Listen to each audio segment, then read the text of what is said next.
সকাল বিকেল দুই বেলা এইখানে না আসলে আমার পেটের ভাত হজম হতো না। এখানে এসে ভিডিও না করলে আমার মনের মধ্যে ভালো লাগতো না। তো দেখুন প্রায় 1 মাস হয়ে গেছে এইখানে আসি না।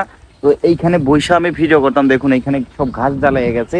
তো এদিকে কিন্তু আমি আস্তে আস্তে, এখানে কোনো ঘাস ছিল না, সব কিছু কিন্তু মানে আমি আস্তে আস্তে একটা পরিবেশে ছিল আলাদা। আর কিছুদিন হলো আমি আসি না এখানে, সে আগের মতো এসে সেইভাবে ভিডিও করি না। এই জন্য দেখুন এখানে ঘাস জ্বালিয়ে গেছে।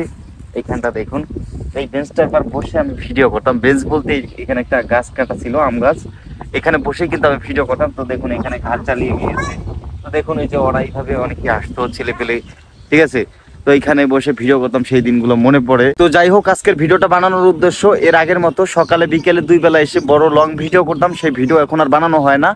তো আশা করি 2-3 দিন পর থেকে সেই রকম ভিডিও আবার বানাবো, আর এইখানে প্রতিনিয়ত আসবো। এই জায়গাটাও পরিষ্কার হয়ে যাবে।